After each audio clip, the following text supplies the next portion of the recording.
Sunday night, Sunday night, Sunday night live. Sunday night, feather fly. Got my chart shoes on and my tie real tight. Hey!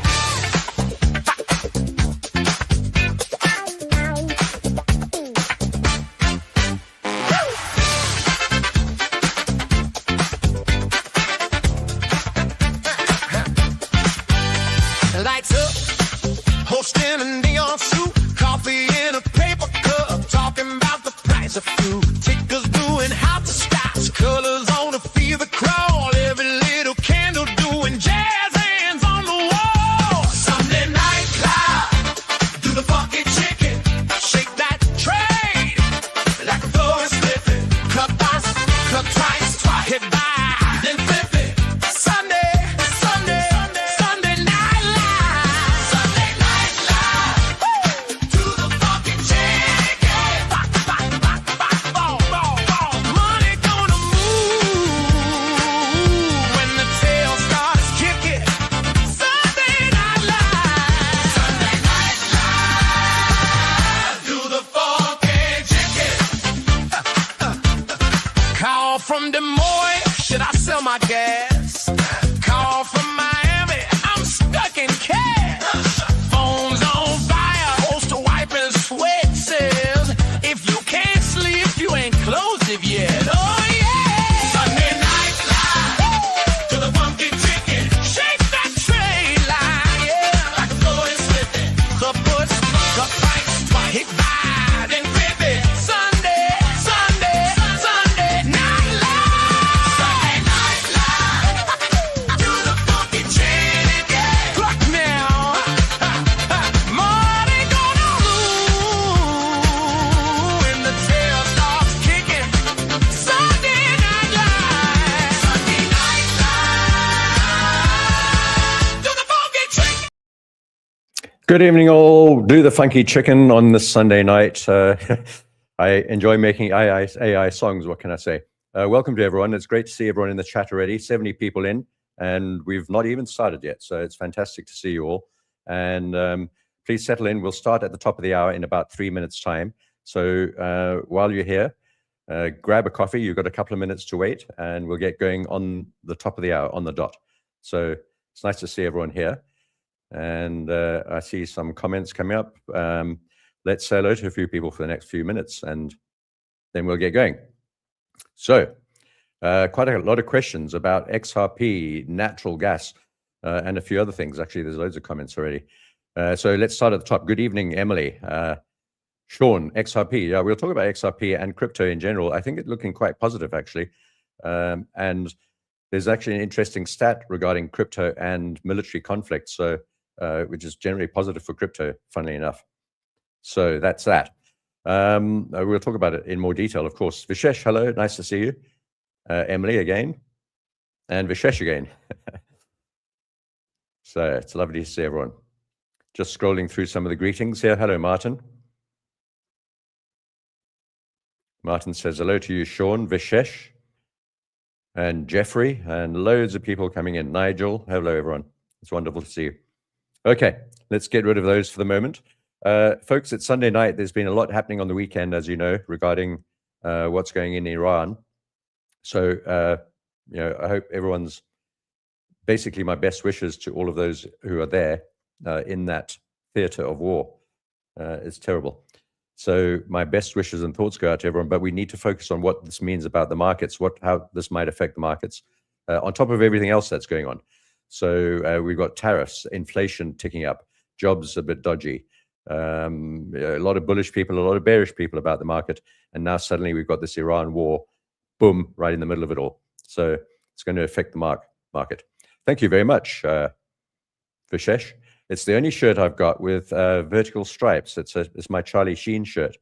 It's not actually a Charlie Sheen shirt, but I'm a bit of a Charlie Sheen fan. Maybe I shouldn't be. You bought at 66,800. Okay, Pathan, we'll look at that.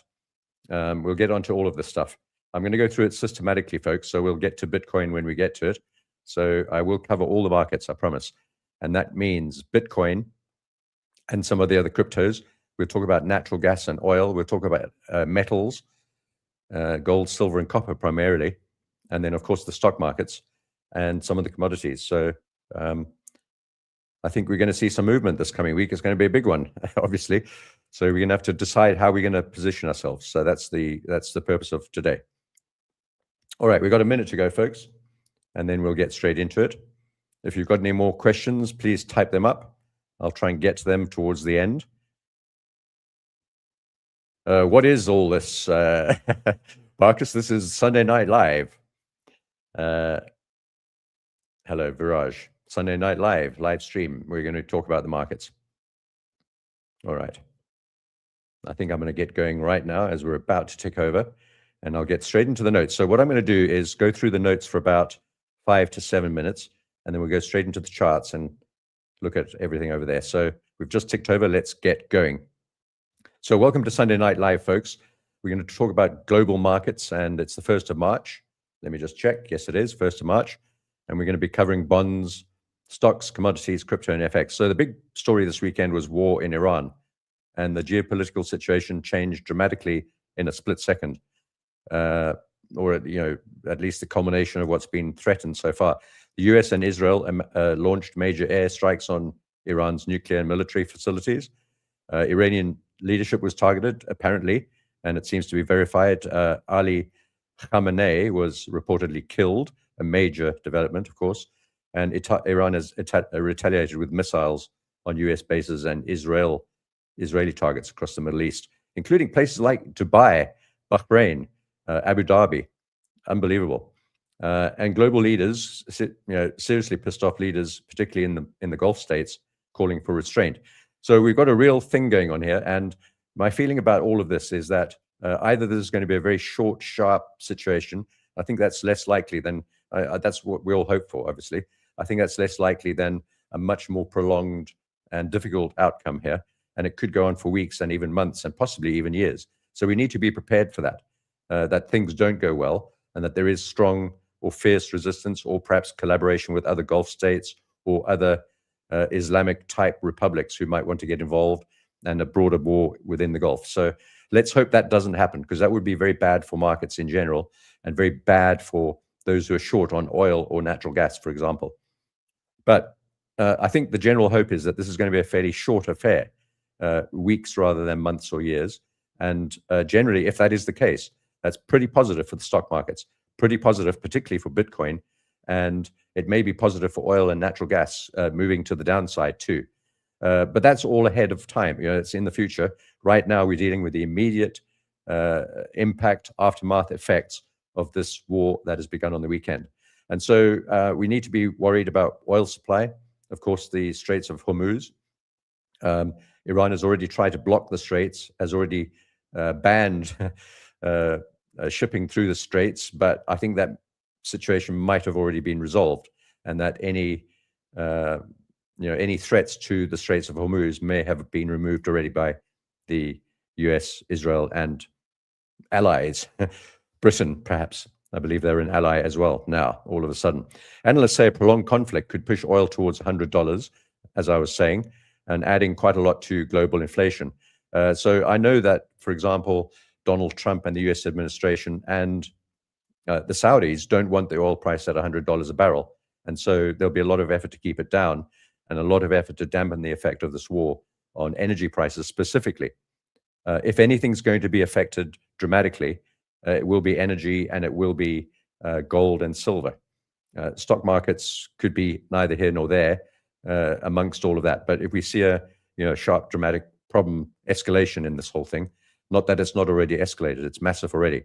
But if we see this becoming a stagnant, stalemate type situation with a lot of death and destruction, that could be the case. We don't want that. And I think that's going to be front of mind, as Karine Jean-Pierre like to say. So the macro framework of this, now let's talk about what's going to happen in the markets potentially. Fiat currency, so we're talking within the current situation that we've been talking about for a while. This is what's the backdrop to this war. Fiat currency erosion, fiscal deficits and monetary pressure, protectionism and tariffs. We've seen the 10% tariff going out against the rest of the world once the Supreme Court struck down the tariffs. and geopolitical escalation, war. And the result of all of this is temporary, we hope, inflationary pressure combined with volatility. Not necessarily an immediate recession. If anything, actually war generally tends to drive the markets higher, but also inflation too. So energy inflation, defense spending, supply chain uncertainty, those are the three key factors, right? Putting the Fed in a tougher position. And I think that's it, folks. So let's look at the rotation here. What could we see? I may as well just read quickly through the Fed has been boxed in. There may even be more boxed in now. And I see this word stagflation now appearing all over the internet. And this is the word that I first used about 10 days ago when the inflation numbers come out and the job numbers and the GDP came out so low. I said this word's going to pop up more and more frequently, and it has, and it is now. And you'll see it everywhere now. So stagflation means that we get no growth in the economy with high inflation at the same time, which is a terrible situation. Normally they go sort of opposite to each other. So high inflation normally goes along with high economic growth, and low economic growth normally means lower inflation. But when you get high inflation and low growth, you're really boxed in, and the Fed's really boxed in regarding rates. Having said all of that, I think that there are some sectors that will benefit, and the oil energy industry obviously may benefit from this higher defense spending, weapons replenishment, and long-term contracts. There are some names there that you might like to look at. I'm not too interested in those names. And then oil spikes. Of course, we can look at XOM, CVX, Occidental, etc. If you're into trading those names. And then, of course, AI infrastructure as well. And I'm looking at names like Palantir, NVIDIA, AMD, chip names, and some of the AI names might also get a boost. NVIDIA, Avgo, Microsoft. I'm long on all three of these already. NVIDIA, Avgo. Microsoft, I'm not long on. I'm looking to get long, looking for that to turn around. Microsoft might be a good name in the coming weeks. Gold and silver. We saw the blow-off in both gold and silver being more dramatic, a collapse, and then what comes next? So gold and silver had massive rallies followed by violent liquidation, and this was classic leverage unwinding behavior, because there's a bigger story behind all of this, of course, with a shortage of physicals and an over subscription to paper, basically, electronic trades, getting ahead of the physical availability of metals, driving the price up and driving leverage up, and then now it's collapsed. Now, two possibilities exist. We'll talk about those. Are we going to carry on basically moving up on metals, or are we going to move down? I don't really know, and I'm kind of hedged on metals, but we'll look at the charts shortly. Gold and silver, not only safe haven assets, but also silver and copper are used a lot in manufacturing stuff used for war, munitions and electronics, silver and copper. Yeah. And if the Middle East conflict expands, and I think this is probably wrong, metals could stabilize faster than expected, sure. But I think that this Middle East conflict is just really the culmination of everything that's going on already. So I don't think it's the major factor here. Bitcoin and crypto, we'll look at Bitcoin. Someone's already asked about Bitcoin. I'm kind of slightly positive about Bitcoin and crypto, actually, but I'd like to look at the charts before I talk to it further. And then natural gas, well, we've had this breakdown. We're going to talk about this. I'm going to talk directly to the charts regarding natural gas. But let me just read through these notes because I think they'll set the framework. Natural gas remains one of the most volatile commodities in the market at the moment. A bear flag breakdown we saw, speculative shorts increasing, so loading up to the short side, and weak weather demand projections. So it all looks like it could be quite negative for natural gas. But we do have the Iran situation, and natural gas has a habit of violent short squeezes when weather forecasts flip. There's no indication that's going to happen just yet, but we might get some news later. And then storage draws surprised the market. We saw a slightly better than expected draw on Thursday. So yeah, a bit more than expected, but pretty low still. Yeah, so positioning currently suggests that funds are leaning short, but commercials are accumulating. We had a look at this in quite some detail last week and in the video on Monday on natural gas. All right, and our bonds and the dollar. Now, we've seen quite big moves in the bond market. And I think I'll talk to the charts when you get there. And the rest of it we can just sort of ignore for now. And let's go straight onto the charts. So let me get back to my very clunky system here. Folks. Yeah, all right, I'm just reading through some of the comments. Hello from London, Rob. Nice to see you. My birthplace. Trump's broken his own economy. I wouldn't be too sure about that, Rob. I wouldn't be too sure. But anyway, let's not talk politics anyway, in any event. Let's have a look at the charts. Go straight into there. All right, stop screen. Share screen.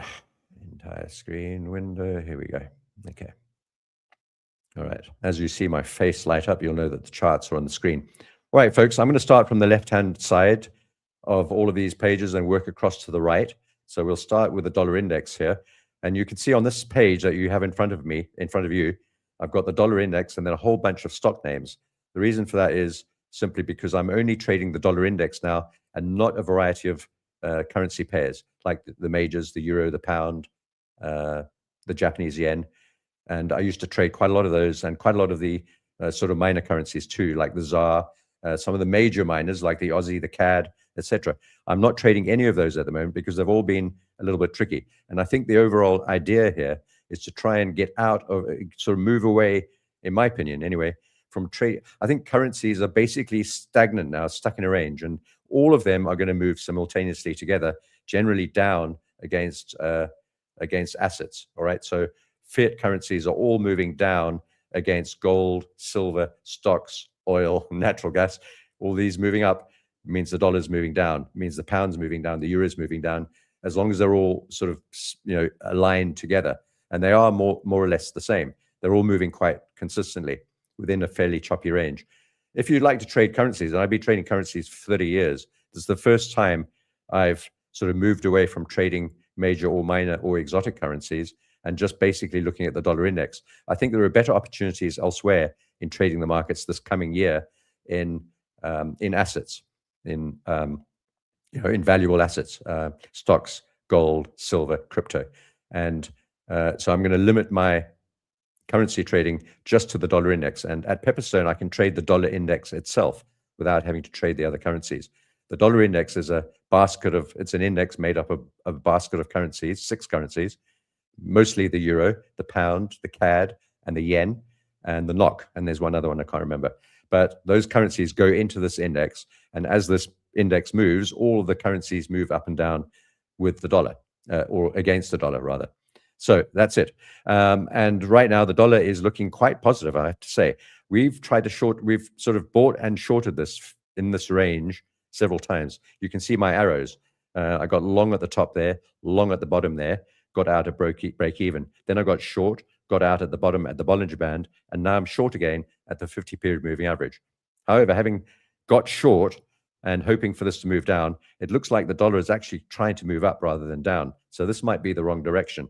And if anything, we've got an ascending triangle, which might drive this higher. There's the rising trend line under the triangle bottom, and here's the horizontal at the top. So a breakout through there, roughly, you can see we've feathered through there a few times. That's the level at 98, call it 98 on the dot. That's the level. We feathered through there twice and not managed to get up through there multiple times.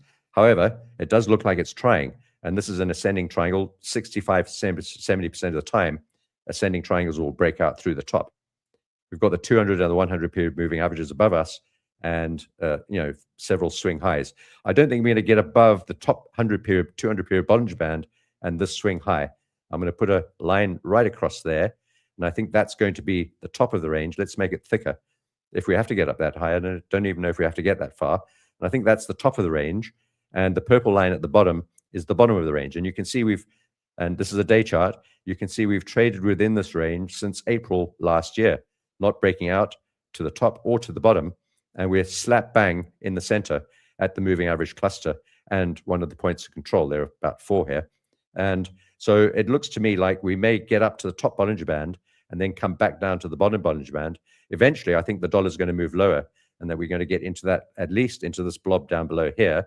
That means the dollar will lose strength against the other majors, but I don't think for too long. And I think that might be somewhere around 90 to 92, 93 maybe, might be the bottom for the dollar to come back into this range. So I'm not negative on the dollar, but I think there might be a bit more downside. And then I think this range might expand between like 102 down to about 98 or 90, maybe 105 down to 95, something like that. I don't know, but I don't think it's a very exciting prospect to trade nevertheless. But what I do like is that these Bollinger Bands are so squeezed in right now that we're going to probably get a violent move. My best guess, if I were to, and I'm not going to trade this, it's a guess. It's not a prediction. It's not anything more than what I think probably will happen is a move up to the top 200 period Bollinger Band, and then us to be slammed right back down, probably down into the very low 90s, something like that, on the dollar index. And of course, as the dollar strengthens, other things will weaken. And as the dollar weakens, other things will strengthen. That's the way it works. I'm just going to make this line a bit thinner. So if we do move up a bit in the dollar, expect a bit of pressure on other assets.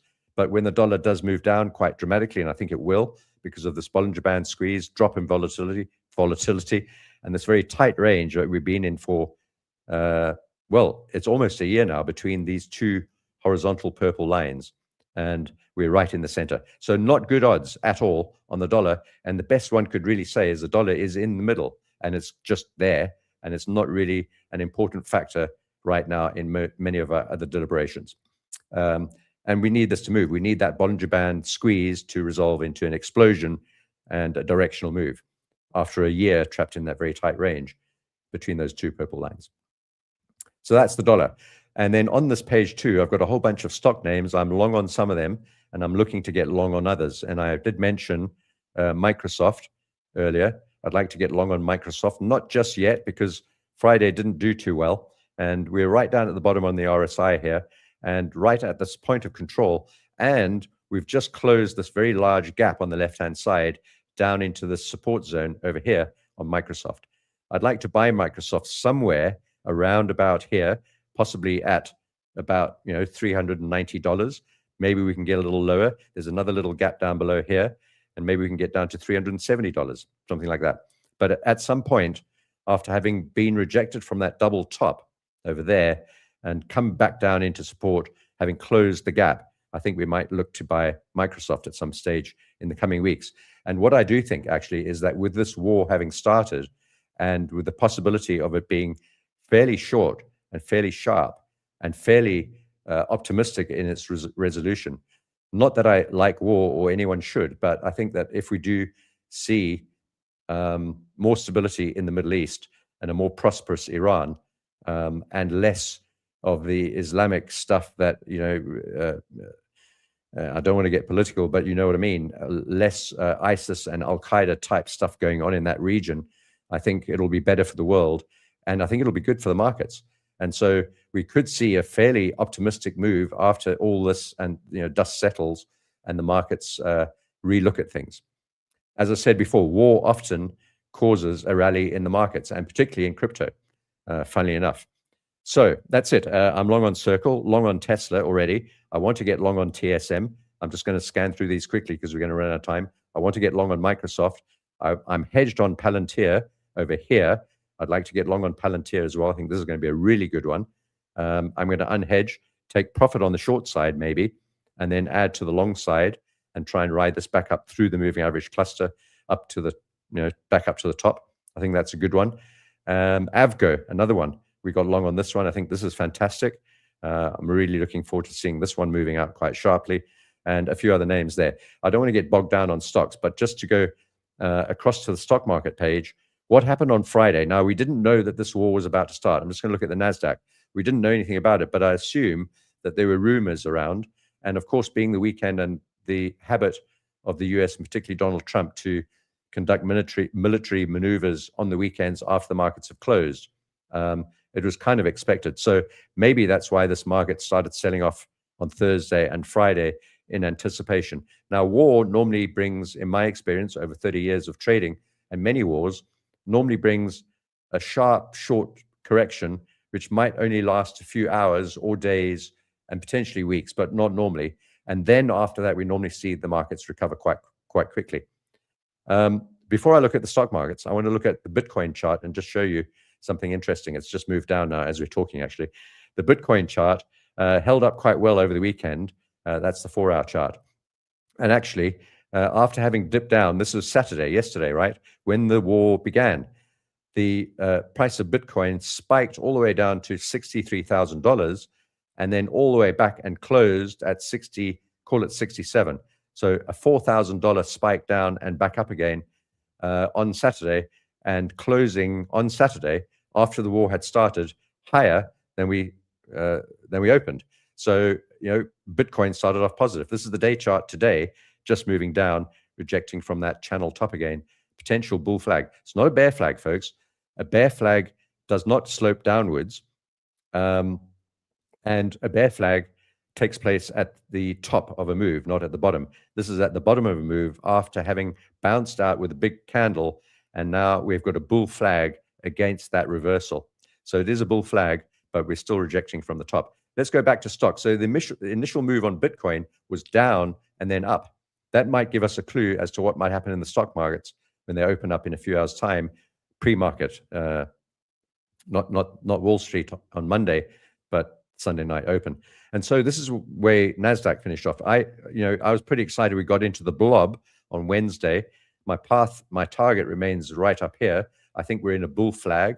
I think we've completed at least the first part of this task, or we at least tried to. We broke up above the blue falling trend line and above all the moving averages, actually. If we zoom right in, you can see we closed above them all. But the very next day, this was Friday, yes, in anticipation, Thursday, sorry, that was Thursday. This was Friday.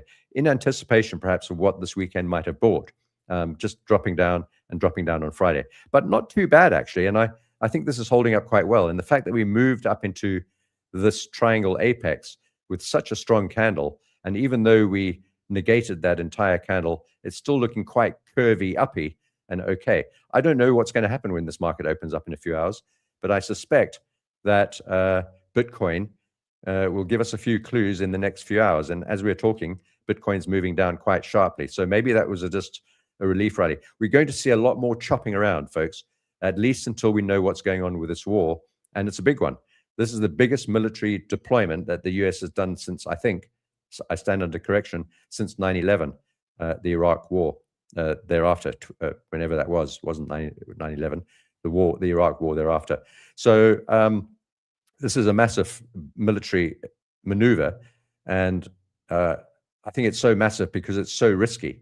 And so the huge amount of force that's blanketing the Gulf region is there because it is such a risky event. So yeah, so Bitcoin now, I don't know, I'm not watching the news as we're talking, but I can see Bitcoin suddenly in the last hour or two. Let's have a look at the hour chart. Yeah, 2 hours. Suddenly in the last hour or two, Bitcoin suddenly slammed down. Maybe there's some more news from the Middle East. We'll come back to that, but let's carry on with the NASDAQ. S&P also held up quite well, and I'm long on both of these, and I'm long on a few names on this page too. And I still think that we've got a chance, and I'm not saying it's a very big chance, of further upward movement in all equity markets. I think there's a very good chance of it, a very significant chance of it, not big, but significant. Sometimes you just need a small swing in one direction to help make up your mind. And I think there are enough of them in the direction, the upside direction, for me to make me still think that we're bullish. And so I'm remaining long on S&P, remaining long on the NASDAQ, and looking, once again, as I said, looking to buy Microsoft. I'm long on NVIDIA, I'm long on Coinbase, I'm long on Google, and I'm long on MSTR. So that's my stock situation. But of course, this is a very, very volatile situation that we're in. And I will have to watch these very, very closely, monitor them. And I'm not going to be taking big risks and bag holding stock names and indices and metals or energies or anything during this period. Don't be tempted to over leverage or oversize. Keep your position small. Trade nimbly. Look at your charts frequently. Check on them every 4 hours. I trade off 4-hour charts. So every 4 hours without fail, throughout the week, throughout the night, throughout the day, throughout the weekend, I have eyeballs on my charts. Obviously, a lot more than that during the trading days. But make sure you keep an eye on what's going on. And at any sign of rejection or movement around, like we're seeing on Bitcoin, you might be, just thinking about hedging, taking protection, looking after your positions. Right. So having said all that, let's see what Bitcoin has done over this weekend. And before I do that, I'm going to take a sip of Red Bull and check the comments. Paladin. Yeah, Paladin. Yeah. Yeah, it's called a lockout, Bob. When you get everyone loses interest, loses hope, loses participation, and then the market takes off. We see that a lot. All right, now let's go and have a look at the Bitcoin charts. We'll get onto energy straight after this one. Right, so Bitcoin, interestingly, I want to look at the 4-hour chart here before I look at the bigger picture. This is the 4-hour chart on Saturday. Let's just find Saturday over here. This is the big drop-off after the war began on Saturday. This was 6 a.m. Saturday morning, 6 a.m. in Europe. So about midnight in New York was when this Bitcoin candle dropped down, but only one candle, and then we bounced right back up again, back up to the top of this, what I think is a bull flag. Bull flag, very long one, but a bull flag nevertheless. And that's where we are now. This is the 4-hour chart, and I think that there's every chance that we have seen a bottom in Bitcoin. I'm not going to call it yet, but we got down on that last big spike down to 60,000, almost to the penny, strangely, and we bounced up and started immediately forming what looks to me like a very good bull flag. And we're hogging the top of the flag right now. We've done 1, 2, 3, 4, 5, 6 attempts at the top and only 2 attempts at the bottom so far. And so the pressure's on the upside here, trying to get up. Now, this is the hour chart, 4-hour chart. You can see we've got moving averages and stuff all above us. But in the bigger picture, this is the day chart. And yeah, it's not good. But we did have that big volume candle on the bounce out of here on Wednesday, a massive rally from the channel bottom, bull flag bottom, through the 20-period moving average. On the futures, we closed above the 20, and we're still pushing up into the 20. I think it looks quite positive. I'm not going to call it as the bottom just yet, and I still think that Bitcoin has a chance of getting down into the 50s, maybe even mid-40s. But I think that's becoming less and less likely. And the story around Bitcoin, the overall story, the bigger picture, the macro picture, the fundamental picture, I think remains quite supportive. And so I have a very small tranche in here, long, and I've got lots more longs up at 90,000, but they're all hedged from 89,000. So I've got a whole bunch of crypto stuck at the Bitcoin specifically, stuck at the top and hedged, costing me a little bit in daily overnight rollovers and so on. Did my camera just flash weirdly there? Costing me a little bit in rollovers and so on, but and quite safe, but it's and capital tied up. And so I really like to see Bitcoin getting a wiggle on from here. This is the day chart, and you can see how far we've come down. We've come down from 127,000 down to 60, and we still aren't out of the 60s. Not out of the 60s. We tried to get to 70 on Thursday. We got to 7. We got just over 70, 70.02. And we've fallen back down. But the big rally on Saturday, excuse me, let me have a quick sip. The big rally on Saturday, that's yesterday, this candle right here is very interesting. Because, first of all, excuse me, we didn't make a lower low. We made a higher low than that previous low down here. That was Wednesday. Tuesday, we didn't make that, we didn't get as low as Tuesday. And we made a very, very sharp reversal. We only stayed down at that level, as I pointed out to you, for one candle. We immediately started moving back up again. We got above the level of that candle, above that breakout level, and we're holding it. And if actually, excuse me, draw, so annoying. If we draw a horizontal line across here, where we just dropped down to in the last couple of hours, you can see it's just into that zone there. Those swing lows, and those swing highs, and these swing lows. So that's the perfect level for us to bounce out of, and we've done so far. So I think, and I'm holding and crossing fingers here, that we can get Bitcoin moving up. And the moment we close above this channel top or bull flag top on a 4-hour basis, and then particularly above the 200-period moving average and the 100 over here, we've got a lot more that we can go. I want to look at the futures chart and show you how far we could go very, very quickly. And this is the Bitcoin futures chart over at the CME. And this has not yet opened up for the next week. So this is Friday's close, right? We closed at 65,880. 65, let's call it 65,900. Let's call it 66,000, okay? We closed at 66,000, and we're currently trading at 66,000. We're trading at 66. So we've come back to where we closed on the futures chart. So we won't have a CME gap if we remain at this price in a few hours' time when the market opens. We don't really like CME gaps, so that's great. So we will probably open at the current price. And the current price on this futures chart is slightly above the, not quite, it's basically back within this channel. But you can see how much more positive it looks here on the futures chart compared to the day chart over at Coinbase. So this is Coinbase. There's the same flag. We tried to get through the top. We didn't, and we failed, and we fell back down. And we're testing that support zone just there right now. Ideally, this level will hold one of these two lines, and we'll bounce out of here. If that doesn't happen, we'll probably have to go back down to the bottom of the channel, and that could take us back down to 61.8. And then we may as well get back down to the swing low at 60,000 and probably lower. So we really don't want to break out of this channel. We really want to hold the current level 2 and not get below that level. But you can see it doesn't look great compared to the futures chart, which looks much, much better. We've broken out of the flag, held it out of the flag, spent one day above the flag, and then Friday, you could say we fell back into the flag, but not really. We're kind of on the line. Now, this orange zone above us here has almost no volume. This is where we collapse down, forming the CME gap, which still needs to be closed, and forming an empty space, an empty volume zone in this entire orange region. And that's roughly between 85,000 and 72,000. We're currently trading at 65. So 72 up to 85, there's no volume. We should slice through there with no hesitation, no problem whatsoever.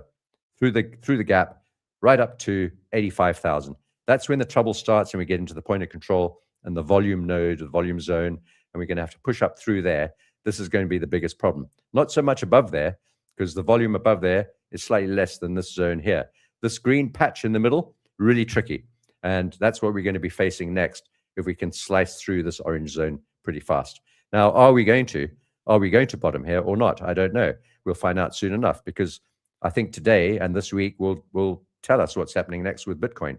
If we fall back down to the bottom of this bull flag and fail there and break down through 60,000, we're probably going to 50 or 55 or 45. And we'll know about that fairly soon in the next couple of days. But if we hold here and bounce out of here and start slicing up through the orange zone and through the CME gap, I think, I think that would be pretty easy. I think that's might even be the path of least resistance at the moment. I think it's quite difficult to get back down through this flag now, and I think it might be easier for the market to move up through the orange zone.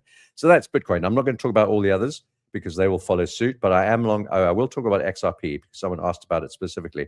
I'm long on all of them, very tiny amounts, but I've got longer positions higher up. This is XRP USD at Coinbase. I'm not going to put USDT like everyone else does because I'm a dollar man, not a tether man. Joking. So this is a day chart on XRP, and very similar to Bitcoin. You can see how we spiked down there, formed a beautiful reversal candle. This is a piercing pattern candle with a lower low, and the body of this candle closing more than halfway up through the body of the previous bearish candle, meaning a very strong, powerful reversal pattern. Excuse me. We then tested the trend line top, pierced it slightly, weakening it, fell back down. We've tested it again, weakened it again, fell back down. And on Friday, actually today, that's Sunday, it's open as well, like Bitcoin is, tested it again, weakened it again, got through the 20 period again, but falling down. I think this is looking quite positive, and it's all Bitcoin dependent. If Bitcoin does manage to hold this zone and bounce out and confirm that we've now cleared this bull flag and that we're bouncing out of the bull flag into the empty zone, then all the rest will move just as quickly and probably faster. In fact, XRP, Solana, and Ethereum might do even better as altcoins gain a little bit more ascendancy over Bitcoin, and Bitcoin dominance might drop off. We can look at the Bitcoin dominance chart, which I have here, and I know I'm chopping and switching around a lot, folks. It's going to be difficult to follow this if you're watching this later because it's not sequential. But this is Bitcoin dominance, and as we see Bitcoin dominance really curving down quite nicely, and that big spike up through the 200 period moving average, another attempt at the 200 which failed, and the moving average cluster, and moving down. Look where we are. We've got a big support line currently here. If we fall down through this support, and it is a falling triangle, right? So it's got a 65% chance of breaking down through here, Bitcoin dominance. If that does happen, then if Bitcoin continues to rally, the others, XRP, Solana, and Ethereum, I'm just going to talk about those three majors, will rally faster than Bitcoin rallies.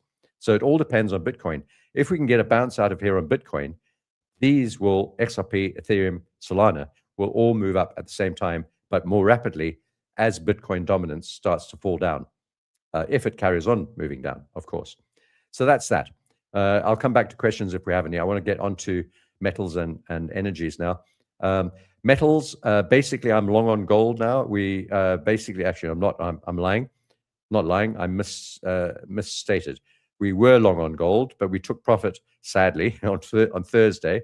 Gold has just poked up a bit. What we do have here, and some people have pointed it out, is maybe a bear flag, something like a bear flag. I'm not convinced by that, but some people are saying, yeah, it's a bear flag. Let's put a sort of flag in like that. Yeah, maybe a bear flag. We're testing the top of the flag right now.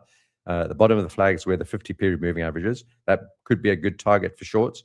Notice also that the 78.6% fib is up here at 5330. That's going to be a target. And the way we closed on Friday is very, very bullish. And so we are going to probably keep on moving up at the market open in a few hours' time and at least get to the 78.6% fib at 5330. And then we'll have to decide what happens next. Notice that fib level is also pretty close to the top of this long-term channel. And so a movement up to that 786 or just through it could look something like that. And then maybe back down to the bottom of the channel. And this potential bear flag, if it is a flag, I'm not buying that just yet. Doesn't look like it. It actually looks like an exponential reattempt at a rally. But if it is a flag and it's a bear flag, we should get down quite a long way, about that much really, the height of this flagpole leading into the flag, which would take us down to 4,200-ish. And that also happens to be the top of this breakout triangle, which I think is a good zone to be looking to buy longer term long positions for gold in that sort of region around 4,200. So that's where we are. I'm currently out of this market, not long, not short. I'm going to be watching the top of the channel and the 786 fib very closely in a few hours' time.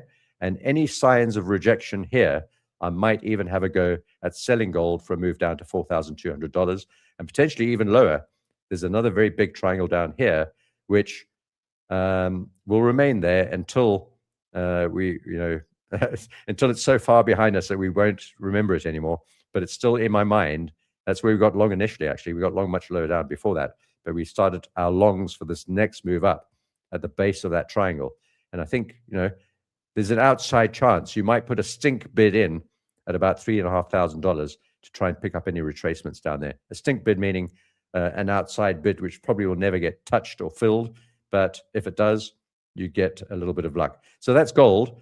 And so I have no position. I'll be watching that 5330 level for a sell. If it doesn't sell there, maybe we're going to turn that into a buy. Maybe we've got to get long. I don't really want to get long around the 786 fib. And then this is silver. I have not got any positions apart from my hedge. We still remain hedged on silver. And I think really it's very difficult. I think basically, we've got the war with Iran, which is a big bonus for silver. I think it's going to drive silver up, not just because it's a precious metal, but because it's used as a commodity. And gold will probably move up. But it all depends on how things go in the next few hours before the markets open. Now, the administration will be very aware of the fact that the markets are opening in a few hours too. They may say a few things to try and quell things. But silver might just go gangbusters. People are calling for $100 on silver, maybe. That's about up here. Let's get rid of some of these lines and let's have a look at the fib retracements from the top down to where we got at the bottom here. And $100 is roughly the 618 fib. I think that's a very good shout, actually.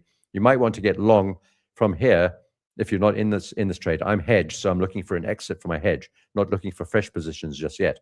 But that level at $100 precisely, it's actually $100.04, is excellent.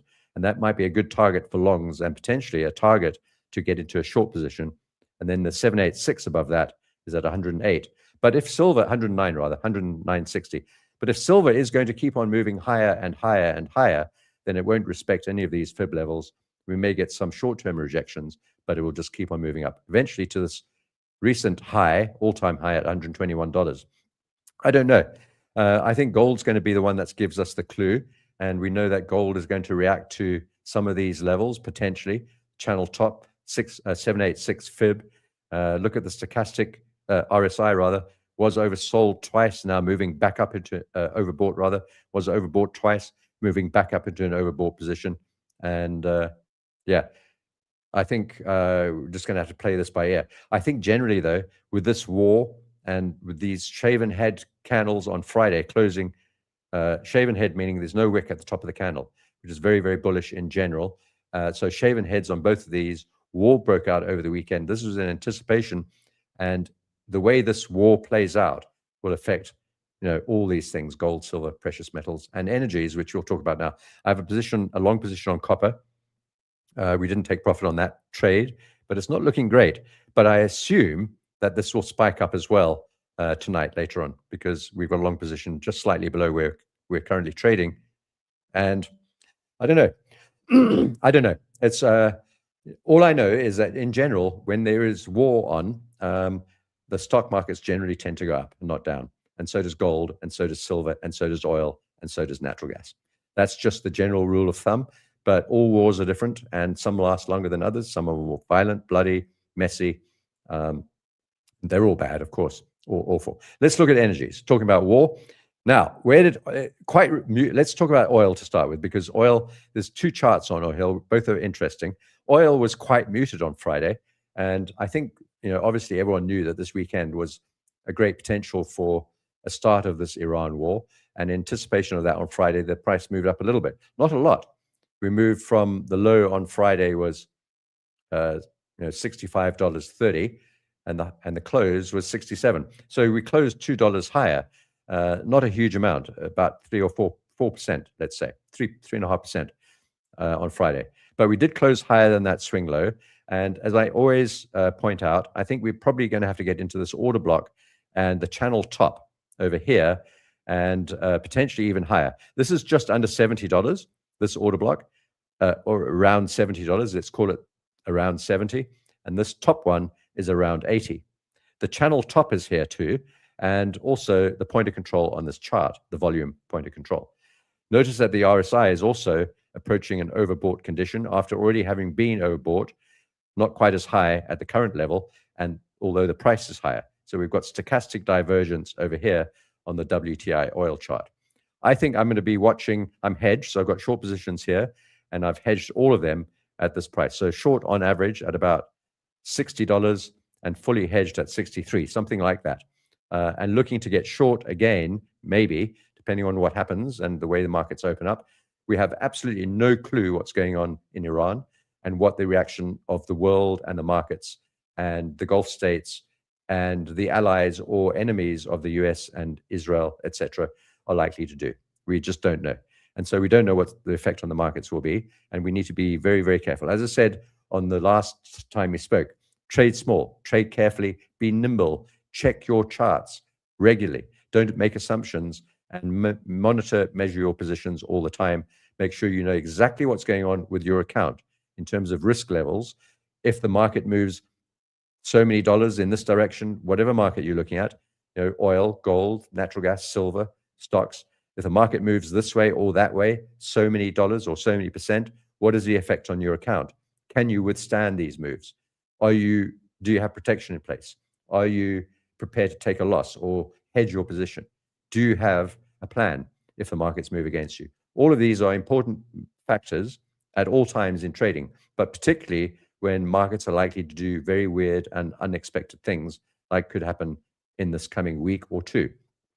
So be nimble, trade small, be careful, don't get married to your positions, don't believe things that you read on X or on YouTube, don't believe anything that I'm saying, make up your own minds.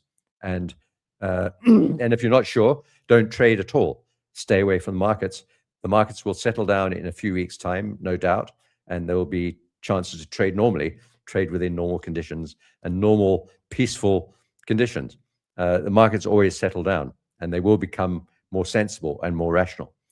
Nevertheless, so having said that, just a bit of grandpa advice, I'm going to be looking to sell either into this blob just under 70 or at around $80. And I don't know how this market's going to open up. All of these markets will spike one way or the other this weekend. Oil, gas, metals, stocks, some commodities, all of them will spike in the coming hours, one way or the other. And some of them will do weird things because they have specific influences or involvement in war. There could be specific things that move one way or the other. So just be very careful. This is kind of what I'm planning to do with oil. Now let's talk about natural gas. I'm still long on natural gas. It's not a big position. You've been following me on X. We're at the channel bottom. It's a falling wedge. This is the 4-hour chart. I've got long. We've been mostly long, I think. We've been short a few times in this last contract, but trying to find the bottom here. Because why? Why am I trying to find a bottom? I'm not trying to catch a falling knife. I believe that natural gas is naturally bid up in the next few years. I think natural gas is going to be trading in a higher range, and that we're near the bottom of the range. So I'm not trying to catch a falling knife at the top of the range. I'm trying to find the bottom at the bottom of the range in a commodity which is likely to be stronger this year and next year perhaps, and in coming years compared to what it was in the last few years because of demand. AI centers, the Bitcoin mining, electricity in general, electronics, electricity. We're addicted to it, and we just keep on using more and more of it. And so natural gas plays a big role in that. And so I think this is kind of the bottom of the range. I don't know what's going to happen with this Iran situation with natural gas, whether it'll gap up or gap down. It could gap down, actually, if WTI and crude. I want to go back to that chart. Sorry, I forgot to mention one thing while we come back to natural gas right away. But this is crude oil, Brent crude, not WTI oil. And I want to show you the differences in this chart. Notice that Brent crude has broken up quite significantly above the point of control and this horizontal level that's been in play for quite a long time. So it's looking a lot stronger, and you'd expect that, of course, being European oil, sort of. You'd expect it to be more affected, but that one has actually led the way, showing that WTI actually might have to go higher too. But coming back to natural gas, I think generally we're near the bottom, and I don't know exactly where the bottom is. I think it's somewhere around $3 down to about 270, maybe 260. And I think the top of the range is around let's say $5, somewhere up at, 450, 550. I'm not too worried about the top. I want to find out where the bottom is right now. What we have here is a falling wedge, and quite beautiful. We have also a stochastic RSI divergence. I keep on saying stochastic. RSI divergence over here after being oversold. We're right at the bottom of the range. And if we look at the day chart, we've closed or at least tagged both of these two swing lows to the left-hand side. Did we tag that one right at the bottom? I think we just tagged it. Yes, we did. At 2.7. Let's have a quick look. Where was that? 2.71. I think we just tagged it. No. Oh, no, we didn't quite. Yeah. That's right. 2.76. That's our hedge level. We didn't quite get to 2.76. So that's that blob there. We're just below that blob. We did get to the blob bottom, but we didn't get below there. And we haven't got to that one on the left-hand side. So we could get back down to 273 and potentially even clear out down below that low if we have to. However, I think that this is looking quite good. And in this wedge, we held the bottom, even though we spiked down through it. We got long from that area there. Go back to the 4-hour chart, and you can see maybe a fake breakdown through the wedge bottom and a bit of a move, quite a sharp bounce out of there. And we did reject the 20-period moving average for several 4-hour candles, eventually closing on Friday. Unusually, Friday afternoons often close a little weak on natural gas, closing quite strong. Once again, in anticipation, I suppose, of what this weekend might have bought in Iran. So the 4-hour chart looks like we're bounced out of the bottom of a falling wedge with a tiny fake out through the bottom of the wedge, and we're now approaching the top. We are going to gap this weekend, either up or down. I don't know which way. If we gap up, I would imagine that we might gap up above the 50-period moving average, because that's what natural gas often does, gaps up through difficult to get through areas, through the channel top, through the 50, and open up at, let's say, I don't know, 290 or something like that. somewhere around 290. Or we might just gap down and open up somewhere near the wedge bottom at about 275. We're currently trading at 284. My long position is from 281. So yeah, I don't know what's going to happen with this, but generally I think that's the overall plan. Is I'm looking to buy the bottom around $3 or just below, and looking to sell the top around $5 or just above. That's the kind of general plan. And right now we're at the bottom at the $3 level, just below, and I'm looking to buy. So I'm not trying to catch a falling knife. I'm not taking unnecessary risks. I have one very small position here, and I'll look to add on that on confirmation and a breakup through, let's say, the falling wedge top, 50-period moving average on this falling on the 4-hour chart, or the 100-period moving average on the 4-hour chart. But this weekend we will gap up most probably, or it's not gap, we will gap one way or the other, and we'll find out a little bit more about the weather as we get later into this evening, and we'll find out a little bit more about what's going on in Iran, I suppose, as well. That will affect all of the stuff that we're looking at.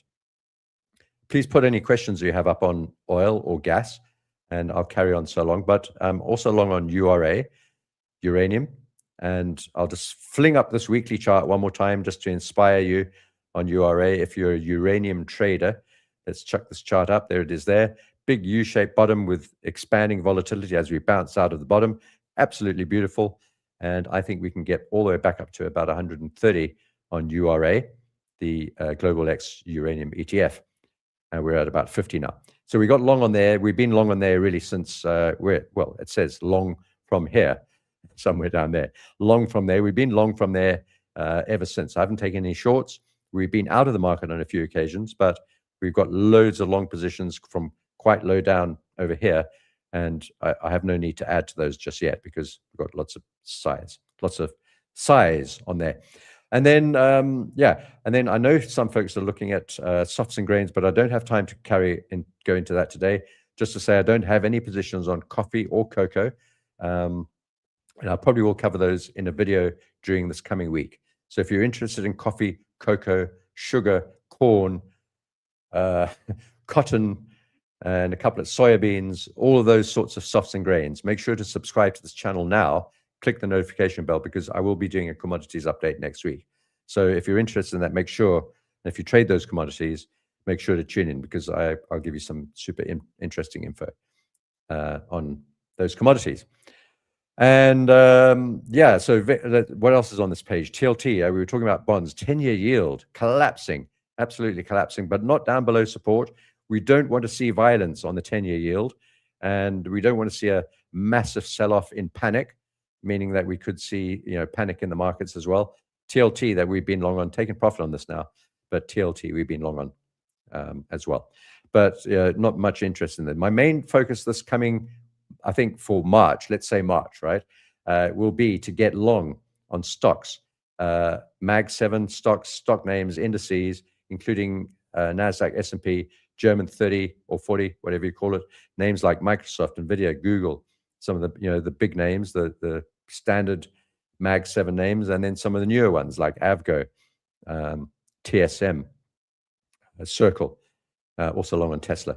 And folks, I think that's all of it. And I'm going to go back to the crypto chart. Let's just see what's happening here with Bitcoin because it was starting to move just as we began this live stream. And I think it looks quite good. This is the futures. This is not the futures chart. This is the Bitcoin spot price at Coinbase.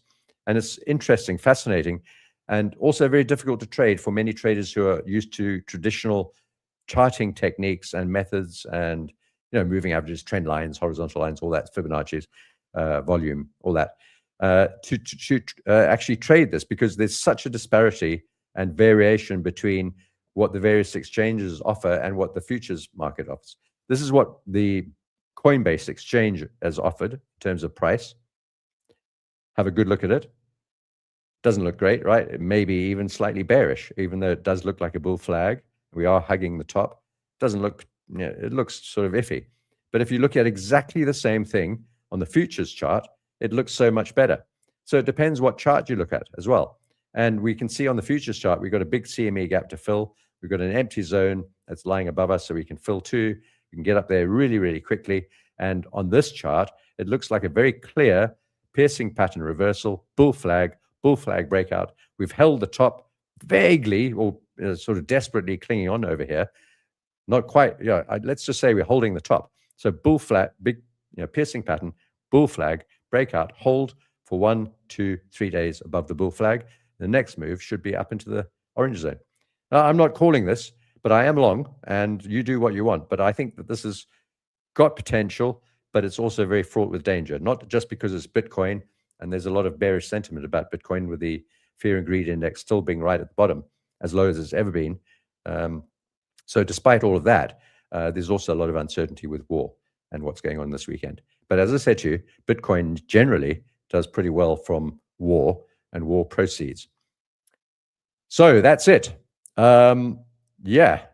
So TLT, I'm out of TLT, mate. Out of that. Out of it. Out. Thanks. Thanks, mate. I really appreciate it. Tobias. Nice name, Tobias, too. Thanks, Sean. Folks, if you've got questions, 3 to 5. Hang on. Please just define your short-term and long-term outlook for natural gas.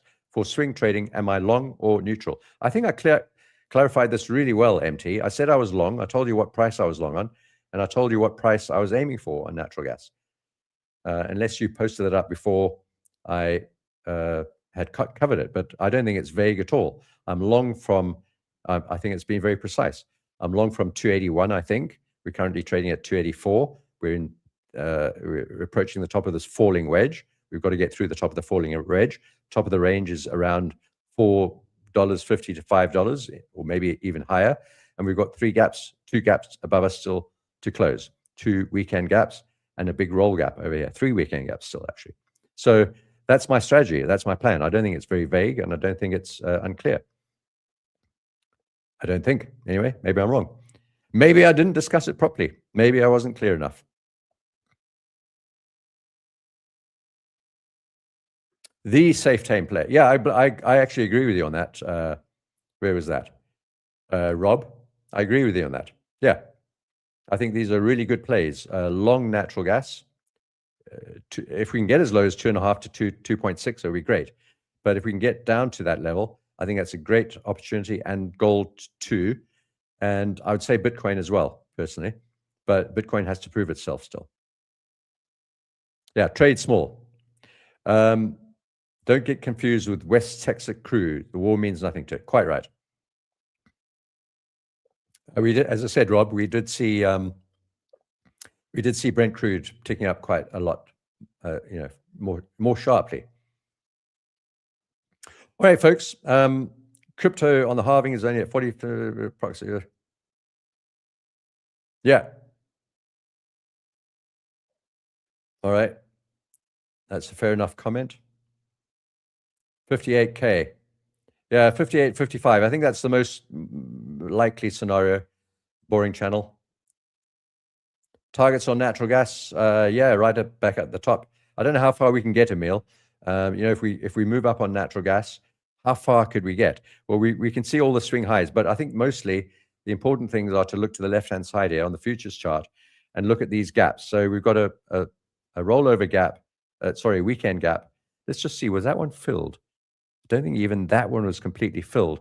No, so we've got a rollover gap, a weekend gap at 3.18, the bottom of that gap, the top of that gap. We've got another top of the gap at 3.38, and another one, is this a roll gap? No, that's not a roll gap, it's a weekend gap. And another one at 4.4. Yeah. So, the top of all of these gaps are natural targets, and they also more or less coincide with these swing highs too.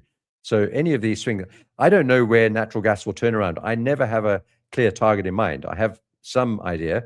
Obviously, this order block in the center here, the 200-period moving average, and a fill in of this valley, a volume valley on the right-hand side. And that's in this pink band.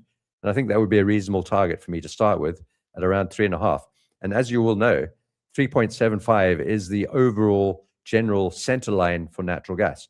So if I draw a line at 375, I always aim for 375, just automatically, no matter where we are on the chart. If I'm trading down, I'll aim for 375. If I'm trading up, I'll aim for 375. And that's the 375 level. Let's make it thicker so that it's more obvious.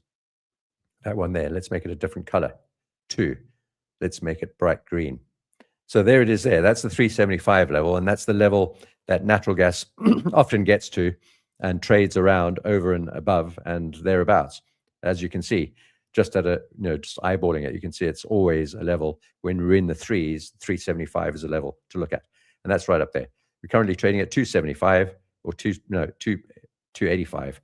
So 90 cents just to get there. That'd be great. And at the same time, we would close a couple of these weekend gaps.